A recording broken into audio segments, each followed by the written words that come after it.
Baik, selamat pagi. Assalamualaikum warahmatullahi wabarakatuh. Salam sejahtera untuk kita semua.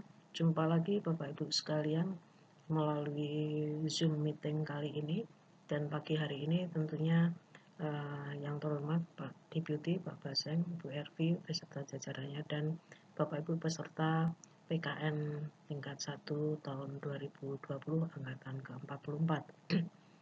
Baik, pada pagi hari ini dengan materi benchmarking, walaupun mungkin benchmarkingnya hanya virtual, tapi bagaimanapun itu juga merupakan momen yang tidak pernah direncanakan sebelumnya. Karena itu Bapak Ibu, apa yang akan kita perlu lihat benchmarking kali ini. Yang pertama tentunya kita memahami terlebih dahulu, dan ini saya hanya mengulang beberapa slide yang pernah disampaikan waktu saya dengan Pak Baseng. Dan yang pertama tentunya benchmarking itu sendiri apa? Karena di sini adalah suatu proses mengidentifikasi praktik terbaik terhadap dua produk dan proses produksinya. Itu kalau di bidang swasta. Tapi kita juga bisa melihat benchmarking merupakan suatu strategi dan proses yang banyak dipergunakan oleh berbagai organisasi di dunia dalam kerangka atau Total Quality Management atau TQM. Dan ini biasanya di perusahaan-perusahaan Jepang sudah menggunakan TQM ini sejak lama, terutama dalam aspek continuous improvement atau perbaikan berkelanjutan. Lanjutkan benchmarking, apa yang perlu kita persiapkan? Tentu Bapak Ibu perlu melihat kembali, di sini ada 5 hal.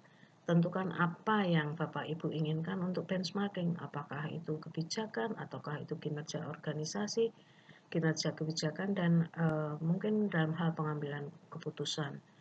Kemudian pilih negara yang tepat, karena di sini tentukan pembanding yang tepat.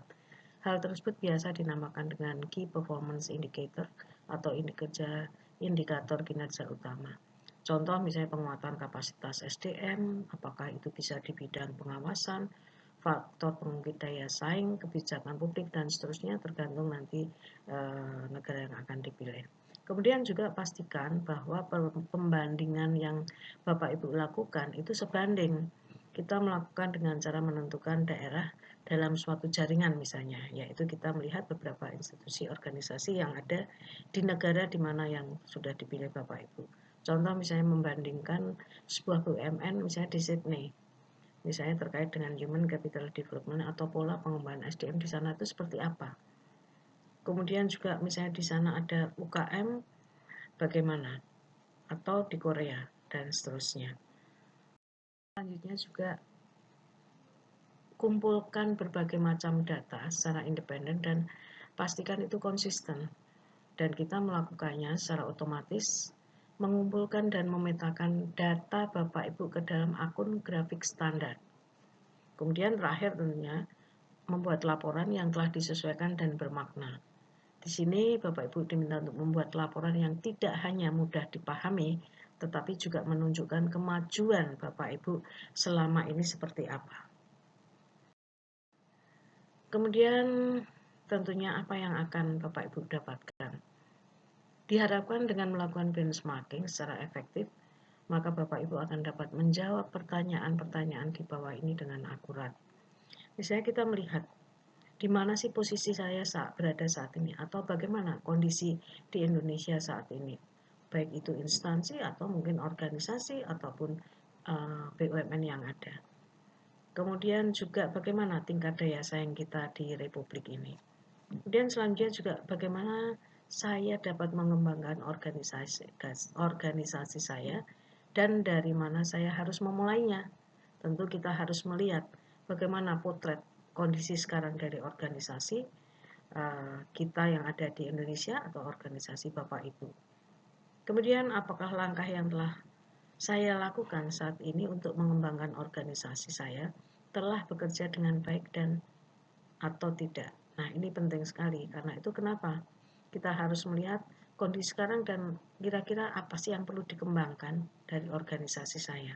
Atau kita melihat secara keseluruhan dengan kaitannya dengan tema besar, yaitu mengenai reformasi birokrasi melalui daya saing.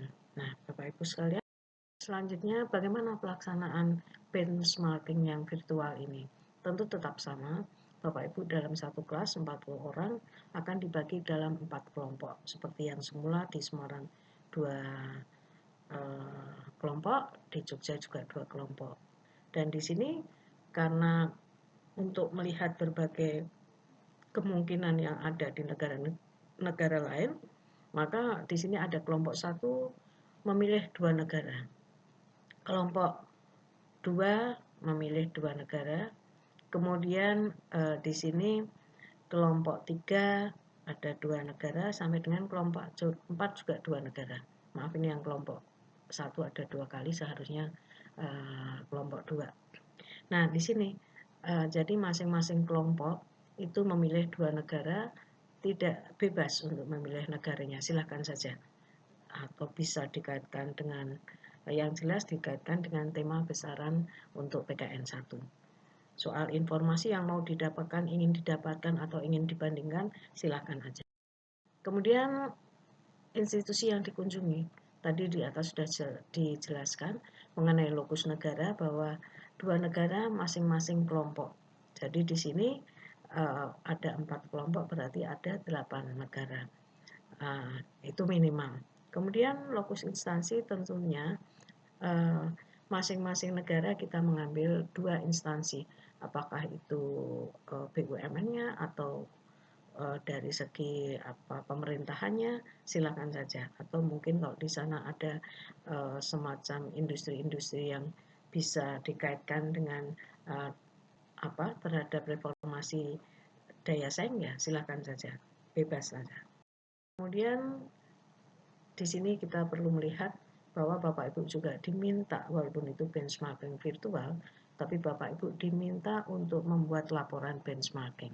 Nah, kira-kira bagaimana susunan daripada laporan benchmarking? Di sini kami sampaikan yaitu daftar isi mulai dari pendahuluan, maksud dan tujuan institusi atau organisasi yang dikunjungi, kemudian kesimpulan, penutup, dan juga perlu ada nama kelompok.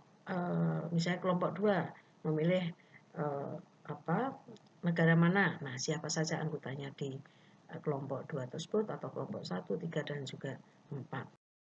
Kemudian tentu narasi untuk pendahuluan seperti apa sih? Tentunya kalau tadi sesuai dengan isi atau daftar isi tadi, pendahuluan tentu kita bisa menyampaikan potret negara yang sudah kita pilih seperti apa. Apakah itu misalnya Korea, Jepang, Singapura, ataukah Australia, silahkan saja. Tentu kita bisa menampilkan potret dari negara yang kita pilih. Kemudian instansi atau organisasi yang kita jadikan best practice-nya. Nah, di sana kita bisa milih, dan itu memang perlu browsing kira-kira organisasi atau instansi mana yang tepat yang diinginkan oleh masing-masing kelompok. Kemudian di situ juga ada maksud dan tujuan benchmarking tentunya, walaupun ini virtual, tapi tetap Bapak Ibu diminta untuk maksud dan tujuan benchmarking itu apa. Karena kalau tadi kita melihat dari definisi benchmarking juga tadi benchmarking atau apa yang akan diambil, misalnya best practice-nya apa untuk instansi atau organisasi yang di pendahuluan sudah disampaikan yang akan di-browsing oleh Bapak Ibu. Kemudian juga di sini institusi atau organisasi yang dipilih. Tentu tadi di samping potret negara, kita juga harus melihat potret instansi atau organisasi yang kita pilih. Misalnya ada salah satu pemerintahan, instansi pemerintah yang dipilih.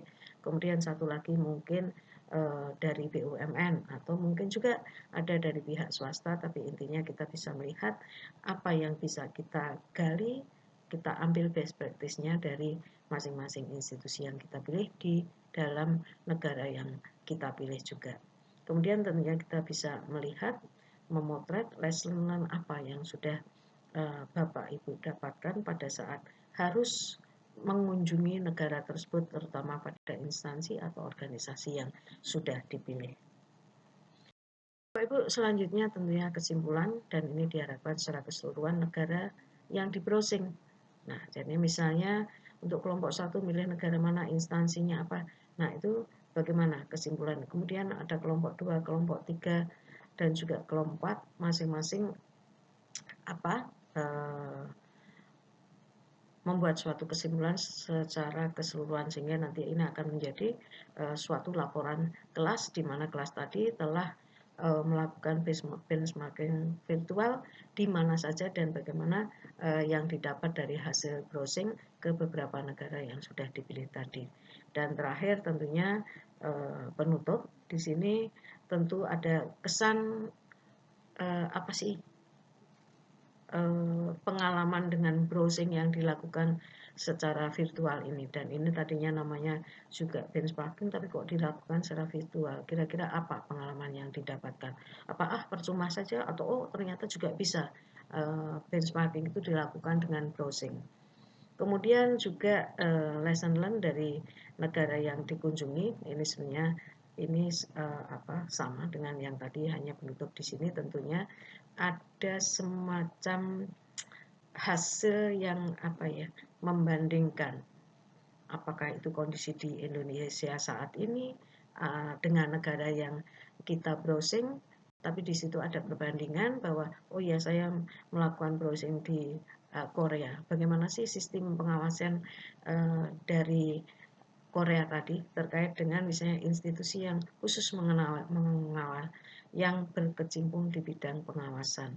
Demikian juga bagaimana saya harus membuat suatu kebijakan sih, bagaimana kebijakan yang dilakukan oleh Australia misalnya terkait dengan berbagai macam kebijakan, bagaimana kebijakan itu tidak tumpang tindih. Kemudian bagaimana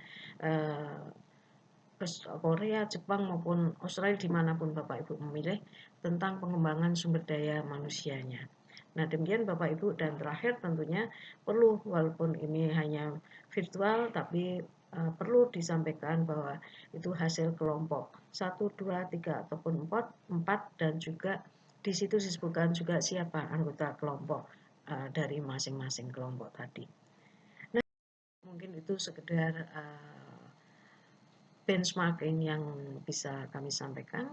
Selanjutnya, terima kasih. Wassalamualaikum warahmatullahi wabarakatuh. Dan mungkin ada pertanyaan, nanti bisa baik dijawab oleh saya pribadi atau mungkin Pak Basem juga Bu Ervi. Terima kasih. Wassalamualaikum warahmatullahi wabarakatuh.